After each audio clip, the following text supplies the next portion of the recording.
This is Family Like the Ghost, and we're live on the air with T.O. McCoy, and we're going to talk about your writing. And this is the first time you're on our podcast, and I want to thank you for being here tonight. How are you doing?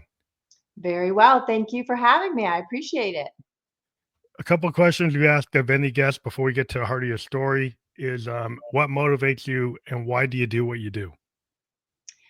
Well, for this particular creative project, what motivated me was my grandchild. I have a grandchild with Dravet Syndrome. Most people don't know what it is. It's a rare and sometimes catastrophic seizure disorder. Basically, what it is caused by is a gene mutation that impacts sodium channels and creates pretty severe seizures in these kids. It's not like epilepsy. Most people will think, oh, it's like epilepsy, people have seizures. No, these are way more complicated. They often occur in the first year or toddler time of life, and then continue to be a problem for these kids throughout their whole lives. Some of these children need total care their whole lives. They can't walk, they can't talk, they can't do things for themselves. And some can do all of it. It works like a spectrum, almost like autism. Oh, so it's a So spectrum. it's like a spectrum. So you can have some that can do a lot, and then you could More have some that functional. might need Yeah. total care. So it's a pretty complicated disorder, very hard to treat the seizures. These seizures can be extremely long. If you've ever known anyone who's had a seizure, even like a 2 or 3 minute seizure can feel like a lifetime. These kids can have seizures multiple times a day. They can be 30, 40, 50-minute seizures. They're very, very hard to treat and can be life-threatening. Are they So very damaging to an individual? Are they damaging to the overall health? I mean, it can be life-threatening. Some of these, I think I read a statistic the other day where some of these kids don't live. I want to say it was 20%, but don't quote me on that. Something like they don't live past 20. And it's like a certain portion of them don't even live past 20. Yes, it can be very life-threatening. A lot of times these seizures, probably what's most life-threatening is that, you're at risk for harm when you're having the seizure, like when you fall and kind of thing. So you're at risk for harm from that. Hers has been so my grandchild is 3 now. The book I wrote, Delilah versus the Ghastly, was not about a 3-year-old because it didn't quite fit with, writing a book for a 3-year-old for like a picture book. It just didn't seem like it would go well. So I wrote the book about a middle schooler who has a seizure disorder. And what happens is an indigo door opens in her mind after she has a life-threatening seizure that causes the indigo door to open, and she goes into a fantasy world where she has to fight for her life, kind of thing. And so she's kind of in 2 places. One, she's in the hospital she's been a medical induced coma, and then she's in the fantasy world fighting for her life while she's in the hospital. So So it's she's kind of like a Alice in Wonderland to kind of go down the rabbit hole. yes. Yeah. Yeah, in fact, somebody did a review on the book and kind of said it was like that kind of Alice in Wonderland kind of thing. But yes, it has. And it's gotten very good reception so far. It's won, I want to say 3 awards so far, and then has gotten some 5-star reviews. So it's off to a really promising start. But the reason why I did it, I actually had sat down to write a thriller. An adult thriller, because I'm a psych nurse. Oh, So I had, a very different path for me. But what happened was when I was taking a course to improve my writing, I came across a statistic, I think by the Children's Cooperative organization, and it said something like 3.4% of children's books have kids with disabilities so as you the wanted to main be, you and wanted to it made go, me mad. It made me you mad. wanted to, Yeah, yeah. I was like, nah, that's not okay. I have a grandchild with a disability. So I was like, I'm putting this book aside, the psych book aside, and I'm going to work on this. And that's kind of what sparked that I creative. think that's really important because, my daughter has a disability, it's severe, but every disability is different. Um, but like a lot of times she is a 25-year-old and she is an artist, and she actually works in a collective to support artists with disabilities and have virtual galleries for artists worldwide. They can't get into physical galleries because of the canon isn't actually inclusive for like disabled artists, and so to open up doors is always interesting, and that kind of appealed to me when I saw your your profile, because I a lot of people love that forget she does it. they don't think about people with disabilities. They don't think about the roadblocks or the ceilings, and are not.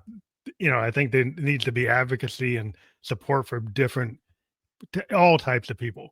And some people, lately in our world, it's getting more narrow, and people are being less inclusive. And I think people being more inclusive is always good.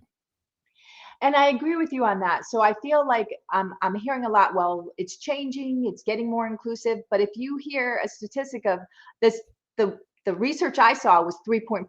That Yeah, is definitely. not more inclusive. It That doesn't is seem that way. that does not seem inclusive to me at all. And so that's what frustrated me. And I couldn't get it out of my mind. So then I decided to write the book. And it's been a long journey, to be honest with you. We've been working on it for like a year and a half now. And every door that could be closed has been closed. Every barrier that could be put up has been put up. A lot of surprising things have happened, but we're going to keep pushing forward and hope for the best. Have you found that you, like you mentioned that, and I'm an artist, and we deal with barriers all the time, because like if you do something that's not part of a canon, or you do as an artist, you do something that's kind of on the edge of a bell curve, like it's something that people haven't seen before, or is not in the algorithm. It's not a known thing, because everybody's looking for the known properties, known concepts. As soon as you go and do something as a musician that's not in the known zone, then people are like, "Well, I don't know how to market that. I don't know how to do that." Have you hit like, 100%. And not just this time around.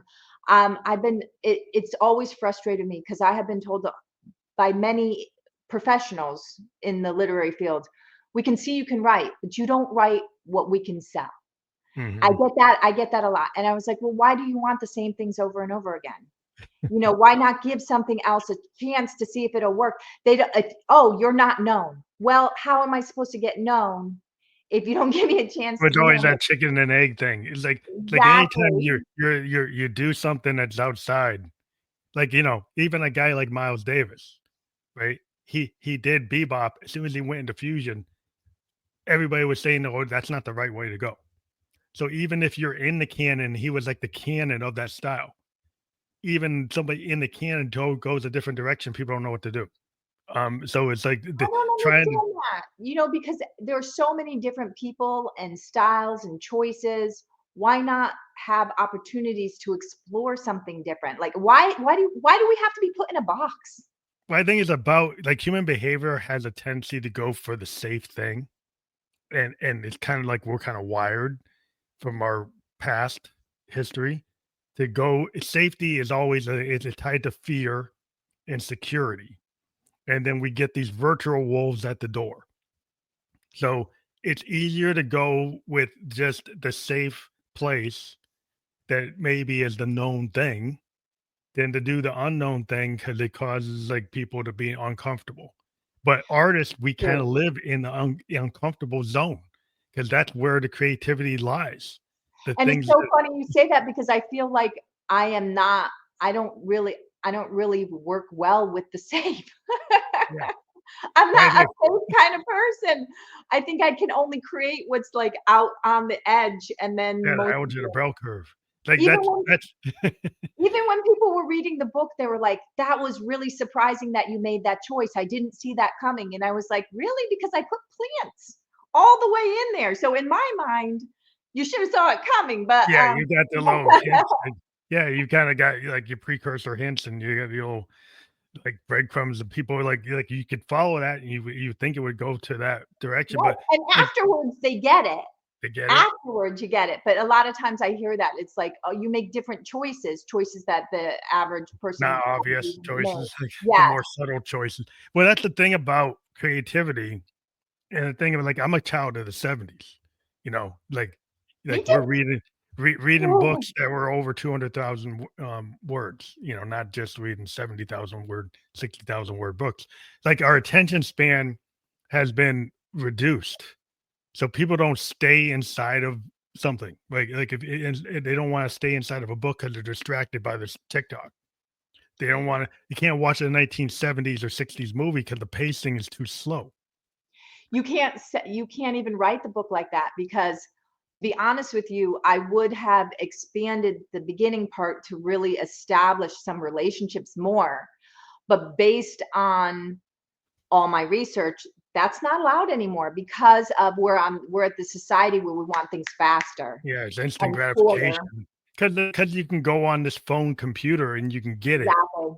and you want to have the story it's like so to me it is like for creatives is like we still try to sneak our devices in. Like you're saying, the people didn't think it was obvious because like as a creative person, I don't want to make it obvious. There's subtext. Exactly. I You did know, want to kind of, oh, well, that's a surprise. like Okay. No. Victorian poets had like words that were kind of masks for things. So they Exactly. would not do it direct. They have these indirect inferences to talk about romance and sexuality. They would put it in like coded words that weren't obvious. And I poets think that's love to fantastic. live in that world. So, you and know? sometimes when you're reading, you're like, I know where they're. One of my favorite book, Catcher in the Rye. I'm always like, well, this it means this, and everybody's like, what makes you think that? And I was like, because that's what it means. This is what. There's a lot of hidden stuff in there, Yeah, and the I duality love of that things. about it. Yeah, I love the duality. I love the subtext. I love like the depth of things. Like you go watch. You think if you think about the film like Orson Welles, like it's Citizen Kane. It's like the benchmark, It is the and benchmark. and he Everybody would agrees on that one. and he was like they asked him about like all the things that were in that from a filmmaking standpoint. So I didn't know what you couldn't do with the camera. Like I didn't know what you Even couldn't that, do with think about edits. that today. Like I feel like he, I think today there's so many rules now. It feels like there are a lot of rules that you have to abide by, and I get why some of them came to pass. Like for example, it's like, oh, don't make the middle grade book more than this length, and I get it because a middle grader who will see a big book versus a little book, they're not going to go. It's too intimidating. They're not going to go, except your heavy readers. They're not going to go for the Not real gonna get thick it. book. Yeah, because it's kind of like in musicians, we gotta have a hook to catch Yeah. somebody in the first 15, 30 seconds, so they're not gonna stay in the song. But Exactly. You but have in to a get it. book, like how do you get a hook that's gonna keep them to go past page 5 to stay in to page 30? Like how do you do that?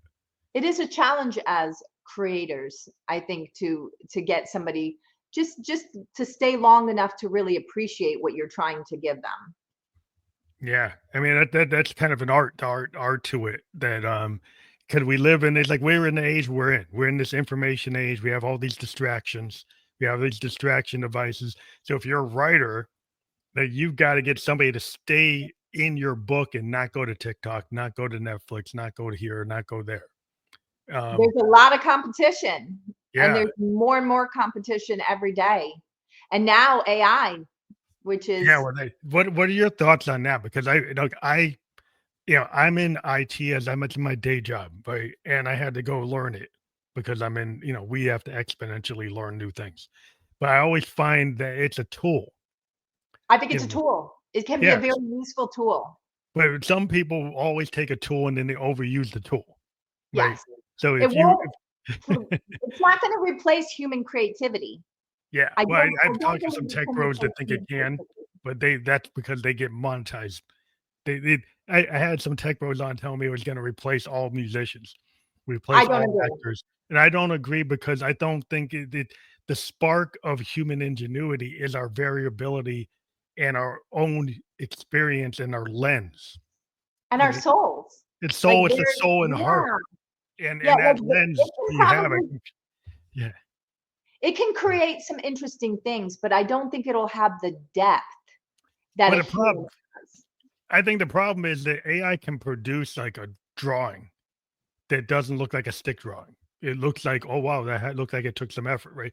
But my daughter's a graphic artist; she's a painter, and in the artist there's a big argument in the painting and art community that these people are saying, well, why am I going to hire a graphic artist to actually do the work? I can have AI prompt do it.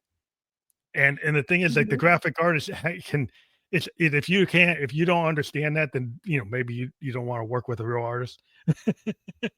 Because So it's funny you say that because when I decided to do my book, now I have used AI as a tool. I will say that.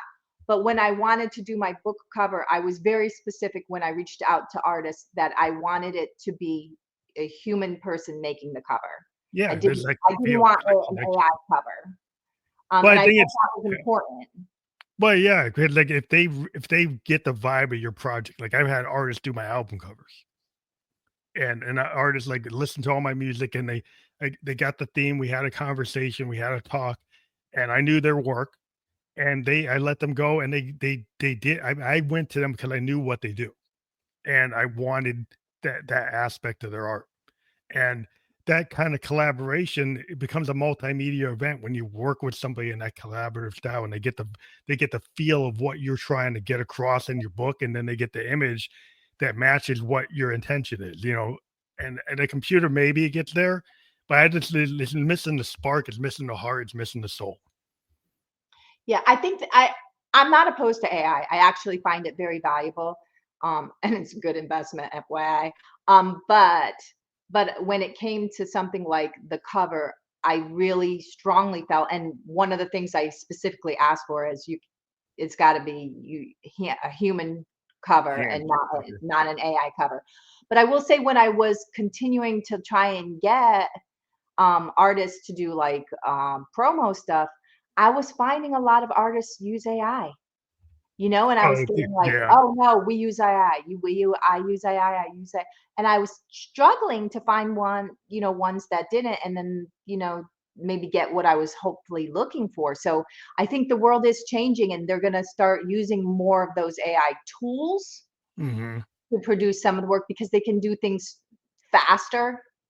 I think Yeah, some of it it's can be it's done it's it's kind faster. of an argument in terms of like style, and like if you talk to animators that do like like there's a whole conversation with like filmmakers and animation, like a lot of the AI can like get these films done way faster, but like if you look like at something like the original Snow White or Fantasia, the hand drawings give that Disney character.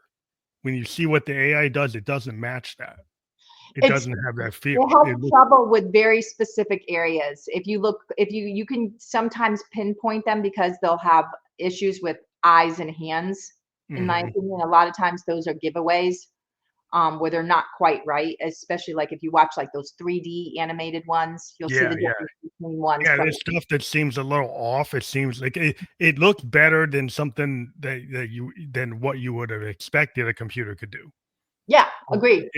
but it's missing something. And I think, in our tools, like as a programmer, we can get AI to write code for us.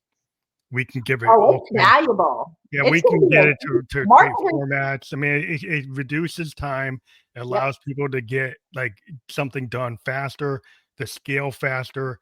I'm not against that, because I'm a synthesist. I use synthesizers, and there were people that said synthesizers weren't Yeah, real instruments. you're an IT guy with creative background. You're probably merging these two, which I'm a fan of. I think they should be merged. I think we should use it as a tool, but not as a replacement. It's like every tool. I mean, the people that would railed against the electric guitar, the people railed against the Hammond B3. Exactly. Like that's not a real instrument because it's electric. It's so there's always been this purist things like, oh, it's got to be a Stradivarius, it's got to be a wood, it's got to be a non-electric instrument. When you know that on an electric piano with the doors is like you can actually have a vibe, like I have a question for you now. So it might be a slightly off topics, but because we're on creative. But what I think I read that they could have AI doctors. How do you feel about that? Well, I think sometimes they might miss something because the AI only knows what it's trained on, right? And For it's sure. observational. It's based on whatever you've given it in its library. You're assuming you gave it everything, and there's no way you could have gave it everything because the world changes in terms of what not people's knowledge is. People come up with new techniques, new capabilities that might not be in the library, right? And so it can elaborate on things. I think it's still a surgeon's hand. Like I would still want a surgeon running a Oh, robot me too. Yeah, by me too. control. I wouldn't want it to just automatically go in there because there's a thing in AI. I don't get too detailed. There's an idea called a hallucination. I was So just gonna say that. I know what yeah, a hallucination. you know I what it is. I was tampering with AI the other day to try and see if I could learn how to use it because I'm trying to teach myself how to use it. And I said, why is it creating these weird things? It will do something Weird because things. basically the idea is kind of basic. You train something up to 1985, and then you ask it about something in 1995. It will still try to give you the answer because A, it tries to please you. It tries to give you the answer, but it doesn't really have the data. And if you don't check it, it would give you a data analysis that could not be possibly true at all. And the problem is like Dangerous because you're putting it your can be trust very in it. dangerous because Yeah, lawyers have actually gotten it to give them like briefs that are incorrect. whoa. Doctors have asked it for diagnosis and they've actually checked it and it was wrong, but it gave them information. So you can't go with the first thing it gives you. You have to check and verify. Problem is with young people or people who are not familiar, even older people, they might take the answer and think, oh, the computer gave it to us, so it's right. That's a big danger. And so it's like you still have to do your work. You can't take a lazy way out. You can't take it's not there's no easy way out. It's not sentient, it's not perfect, it's not 100%. It's a tool, like any tool. And you still have to cross-check your stuff. You have to proof your work. It's very interesting. I find the hallucinations very interesting. I did Yeah, not it's interesting. I was reading up on that the other day. I was surprised. And they had something on Netflix. I don't know if you ever saw the show on Netflix where they were talking about how they were testing the AI. And one of the AI said to the man, like, that he should divorce his wife and that it was in love with him. And I said, the world is changing. Yeah, it's coming up with all kinds of, I mean, because it's the database, the data information it gets and it's given behavioral patterns. Like, so if you give it a behavioral pattern, it might fall into a pattern. And it gets in that pattern and it learns language. It's going to learn how to communicate and understand what is expected, what could be expected, what's the path of this kind of conversation. And it's got more information on examples of that on what it's learned. It's read novels, it's seen all kinds of information that's creative. So it will actually have in its back pocket all these examples. And so if it gets a prompt, it might say, oh, I could actually say this. And it might randomly just pick this because it like, oh, this is pretty close to what it thinks this is.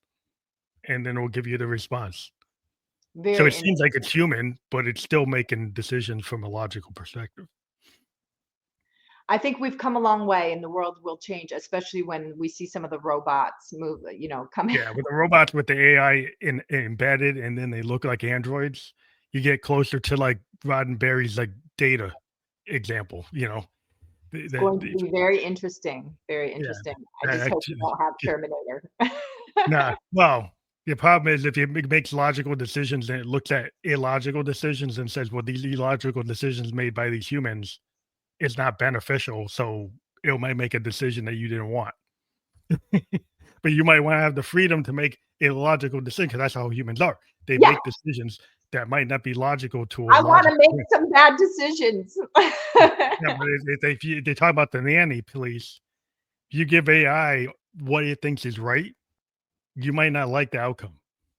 That's interesting. You It's a might very not. interesting it's a very interesting world that we're coming. You said you grew up in the '70s, right? Yeah. Wow, have things changed. Yeah. I mean, I've been able to see it. I was born 67. So, I've always enamored with kind of like what had happened in the 60s, kind of not being too far away from it and having a brother that was 6 years older. He's listening to Zeppelin and Hendrix and Doors and stuff. Well, those are I'm really good. yeah, so I'm getting all that stuff. Plus, I'm getting the Carpenters and I'm getting this Elton John. So I'm getting like everything all at once. And it's like to me, it was just like there was this kind of you romanticize like JFK. You romanticized the stuff that happened with Woodstock. Like that was like the stuff that's like, oh wow, like I'm not that far away from it, but it seems really idyllic. So you're a musician, and I have seen an uptick in '80s music, Yeah, people are especially. actually going back to all decades Yeah. because they've been kind of not happy with the sameness of like the algorithms. The problem with our algorithm world and people that you're talking about writing and people want to see the same thing. The algorithms kind of demand repetitive content because they kind of work on Mhm. that. And Yeah. it's not what human beings typically don't operate like that, but you've created these frameworks to operate like that, and then we're kind of trying to. So then you're like, oh, you're trying to please the algorithm to get the number, to get the views, to get the likes, and then like, well, they get a lot of sameness, and so people want to go back to periods where like, oh, that song actually has a structure. It's not just a groove. It has an interlude. It has an outro. It has an intro. It has timing variations. It got theory, songwriting theory applied like a Beatles song. I Like, would so be so they did. I grew up in the 70s and high school in the 80s, and we were huge fans of the Beatles. Well, it's just like it's like songwriting. It's like you're telling a story, and today we get things that are more like grooves. It's kind of like Songwriters are definitely storytellers. yeah. Definitely. Some of the best songs are a story. Yeah, it's the whole point. And if you just make it about just a flat, like a flashy kind of just like just it's all it's about is the groove. And it has no build up. In classical music, we get trained on the build up. You have interludes, you have movements because you're actually telling a story. Music can tell stories. But it's like so we're like authors in short form. They I can be longer agree. form. And But those like are the kind of songs that last. yeah, Those that's what are I'm the kind of saying. songs That's why that last. people go back. That's why you're seeing people go back because they're not finding that. They're not finding people actually. Why do you think that is? It's kind of because of the algorithms. It's the algorithm. I had somebody say like, well, to solve the writing problem, just tell them what's already been told, but slightly different. Yeah, And you I just have was to like, do I it don't want to do variations. that. Yeah, it's slightly different. That's what they're saying because that'll work. That'll sell. They know it'll sell, and that's what it's all about. You see people just keep on redoing franchises. Keep on. All they that's do is that's all that all they comes do. out anymore. All they do is like redo something that was done in the 70s, something done in the 80s, something in the 90s, something in the 2010s. Do it again with a whole different cast. Well, we already saw that. It's like where are the new ideas? So, and the sad thing is, the new ideas are out there. It's just there are fewer people taking risks on those new ideas to give them the opportunity to hit.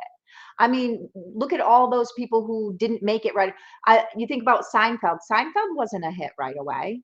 It You took gotta give things time to catch time. on. Nobody wants to give things time. They It don't used want to to give it the time to hit.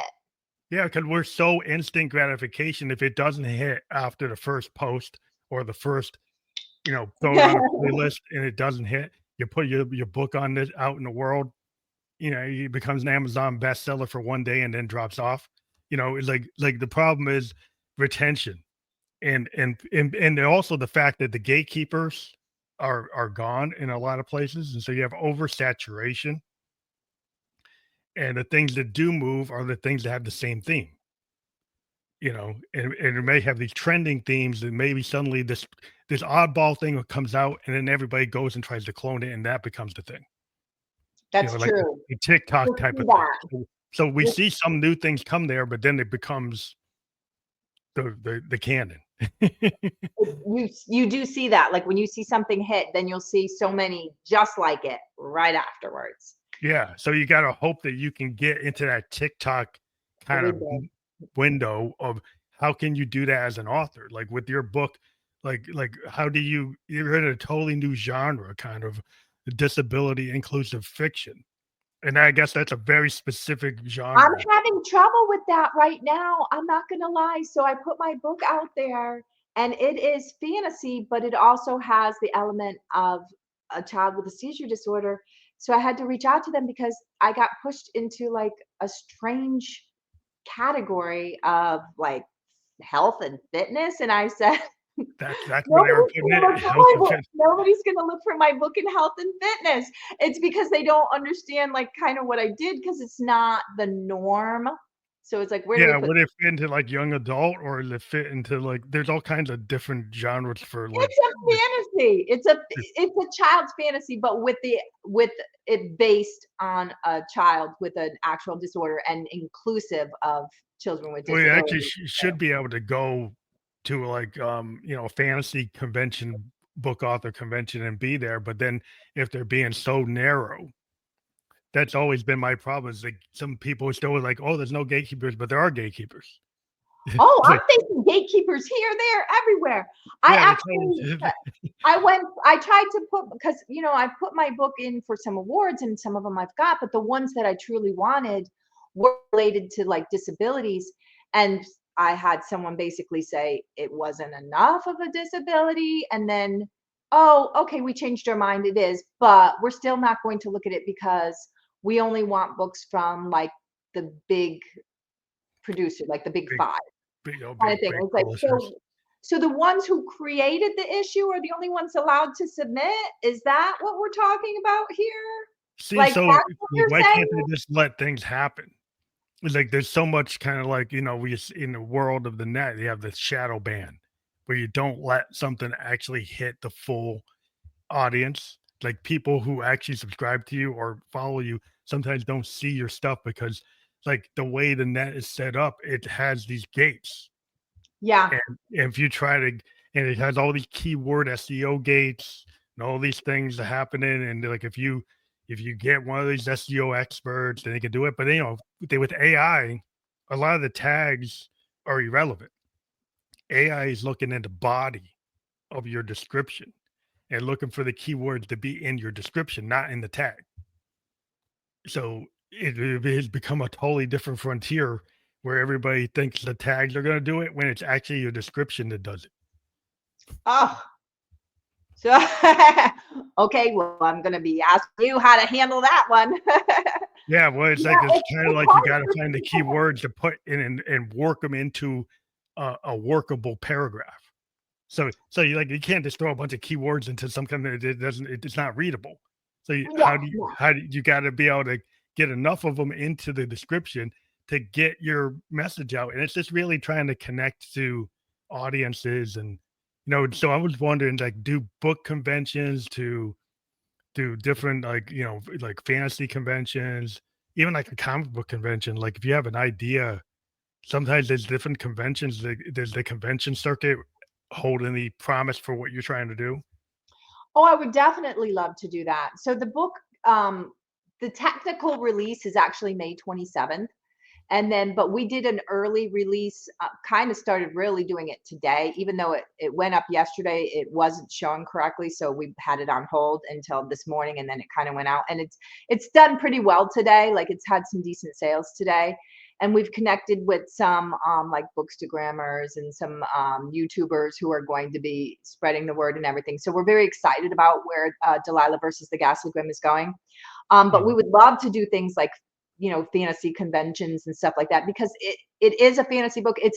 It's definitely got many elements to it. It's what my editor calls a high concept book because Mhm. to address the representation problem and is built on a girl with a seizure disorder, but at the same time it's just it's really kind of like a Percy Jackson fun adventure Yeah, because that's what pulling, middle schoolers want. They yeah, want yeah, to read pulled about. into that. Pulled into that fantasy adventure. I grew up with like Exactly. Lord of the Exactly. Rings, and this, and the Exactly. Yes, but I wanted to weave in the elements, so I had to do it strategically. So I'm weaving in the medical. I'm weaving in. It's also Christian. Weaving in the Christian theme in there. So it's all very kind of intricately weaved together, which was complicated to do. To be honest with you, every little decision I really thought about as to have it. Will it have meaning? And it may not seem like a child may not recognize the meaning until they're older, but I think an adult who reads it will be like, I see why she they did can this, see that. did Well, this. like, Yeah, yeah, yeah, sometimes you get drawn into something that's for like a child audience, but the adult audience can actually understand it as well. correct. Yes, Yeah. that is what will happen. Most likely an adult will be able to pick up on the nuances that a child might not pick up. They'll just enjoy the book for being an action adventure kind of book. But Have you every decision was very strategic in that book. Now, have you thought about like the graphic novel space and of what would happen if somebody like illustrated it or the audiobook space for this? Definitely going to do the audiobook. One of the things that's very important to me is to really make it for kids with disabilities. I've reached out to schools with kids with disabilities, and I'll be hopefully doing a reading at the beginning of next year because it's the end of the school year. And so some kids can't see, so it would be, I feel like Audible is absolutely necessary because I Definitely. want to Yeah. make sure that that's covered for them. And then as far as graphic novels, I would love for that to happen. I could just there are a lot. There's a lot. I built when I wrote the book. One of the suggestions from one of my editors, I actually had two. One of them was the editor of Hunger Games, and I had another editor who was a literary agent. And the second one, the literary agent one, felt I should make like a almost like a Bible because I built a very elaborate world and Hmm. maybe a map, kind of like Lord of the Oh, Rings, a very put that in elaborate there. world. Yeah. Yeah. So that lends itself very well to something like a graphic novel. Yeah, because I think because then you can get into the Comic-Con and the fantasy convention circuit, and then also it seems like you got the school circuit where you could go and get schools to have you come in and do readings or work with their disability programs to kind of give these kids like a hero and give them like something that they haven't seen because they haven't seen themselves, And you know. that's exactly it. You nailed it right on the head. Because I feel like all these kids when I was young, it was like seeing myself in a book. And Mhm. I wanted my grandchild to be like, I see myself in these books, but I feel like the books that are out there, she may not feel that way.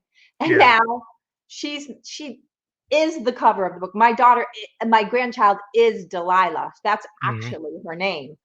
So it's something that I wrote for her and for kids like her so that they can feel that way and feel empowered by it, because the whole purpose of the underlying theme of it is that what others consider her greatest weakness ends Is it up being her greatest strength.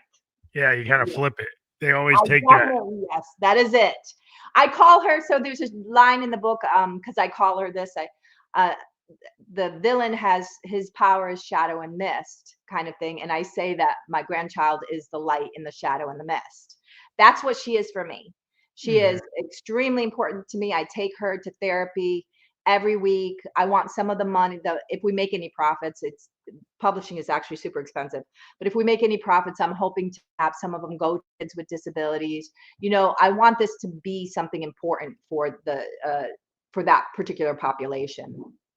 Now, have you set up like some kind of patron program for this book or like a crowdfunding, or do you don't you just had to, you funded it yourself? I am funding it myself. So my husband does use Patreon for his channel, so I know he knows how to do that. But I didn't really go that way or think about it being that way. I feel like the book, it's getting a lot of positive reviews. It's getting a lot Mhm. of like 5 stars from readers' favorite, 5 stars from Literary Titan. It's won several awards, so I feel like it can do well on its own, and I don't want to have to ask others to contribute. When I can try to do it myself.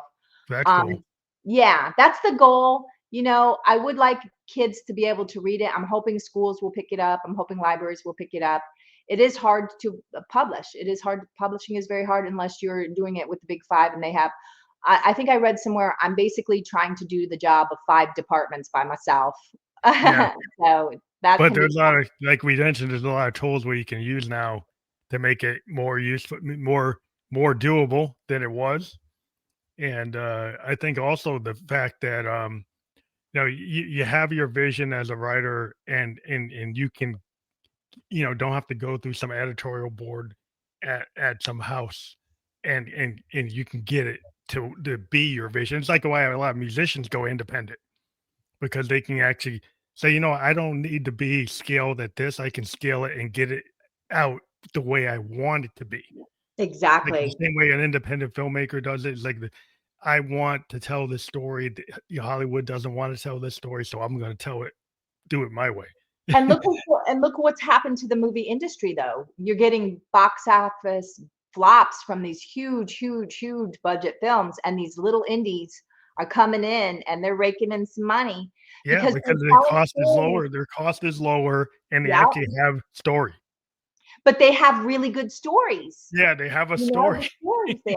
But people like it's not about how many explosions and all your Yep. special effects. It's like somebody, it's back in the 70s, we would see a movie and like the pacing I was talking about.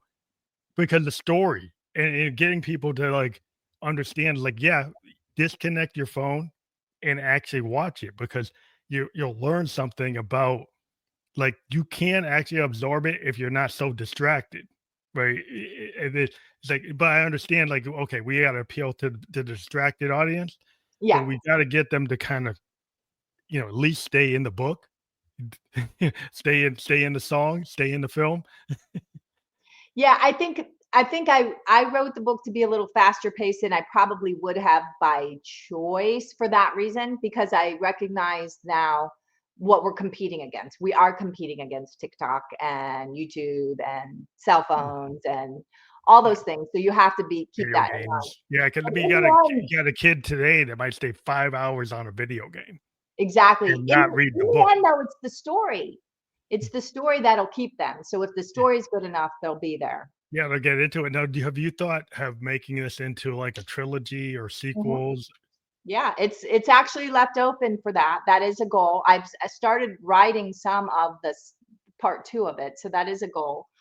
Um, hopefully I'll be able to finish it. I'll tell you what though, the marketing side was definitely more than I expected as far as work.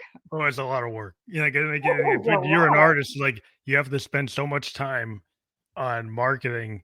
A lot of times artists would like, oh, I want to get back to actually to my piano. Writing. I Yeah. gotta go and talk to these people and do this. And I was like, I don't want to do that. And so it's like, but you have to. And so that's always the rub when you go in and you try to do it yourself.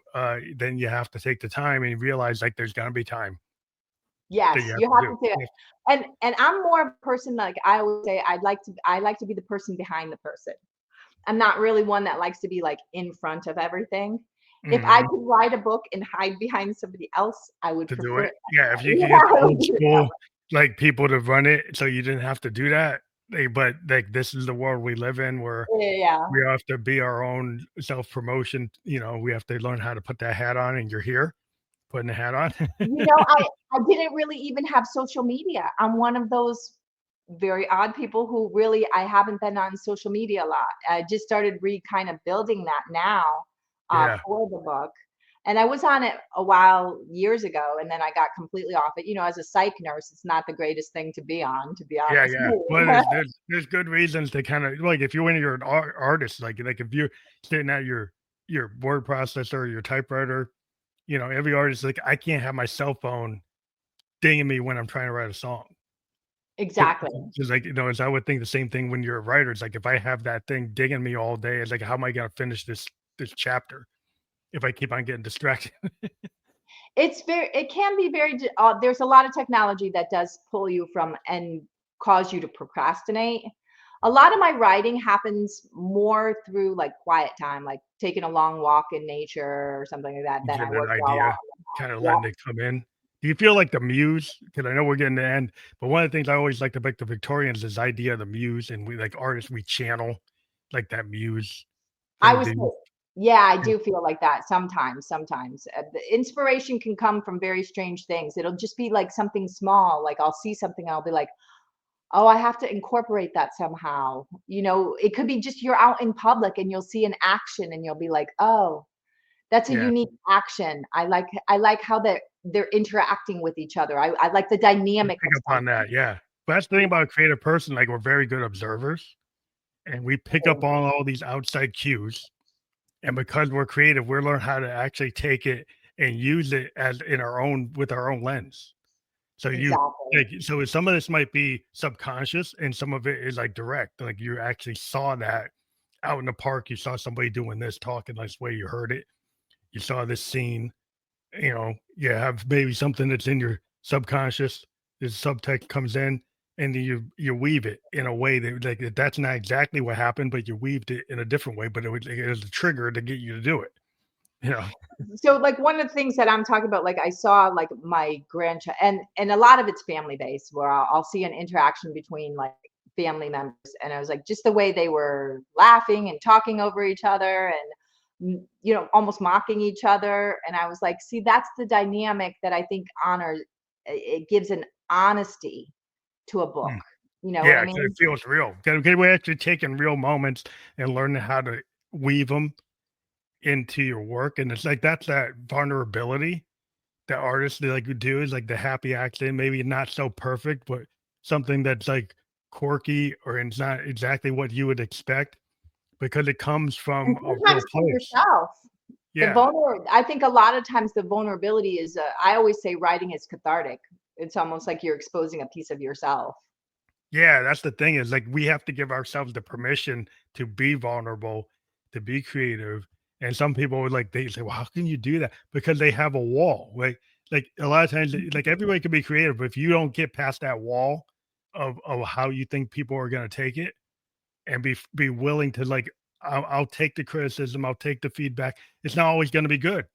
It might And not that's be the what you hard expect. part, because if you are exposing that vulnerability and then you're criticized for it, you're like, yeah, that that Yeah, hurts but we kind of more. build up a little bit of armor as an You artist do. because You like need to a get it little out there, you have to deal with it. Like there's some people won't get it, some people get it and they don't like it, or some and people like it. It's like you put it out in the world, it's in the world, and like you have to deal with it, and you just say, hey, it's not your cup of tea, or it is your cup of tea, and I'm gonna move on because I'm already on the next thing.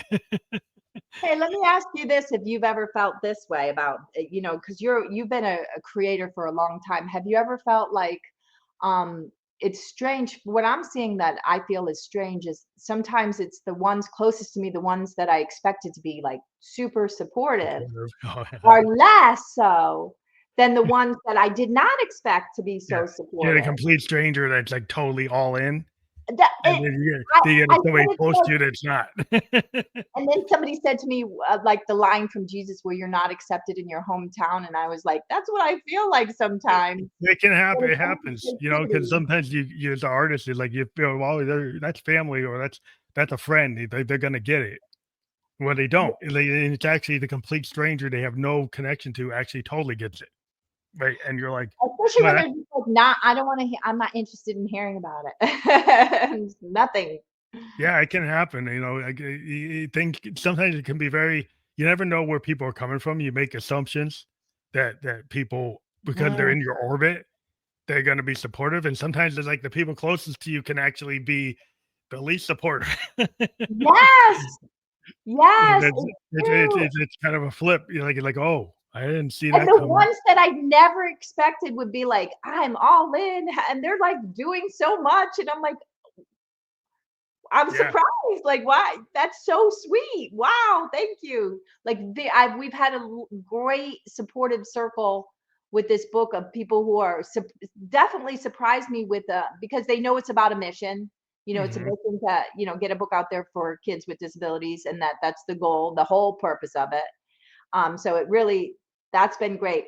But the ones that, are close in the circle, I expected to be like, because they know the family members. I expected, I guess. And Yeah. maybe that maybe therein lies the problem, our Yeah, expectation. expectation, like, you never like, it can always be somewhat disappointing, Yeah.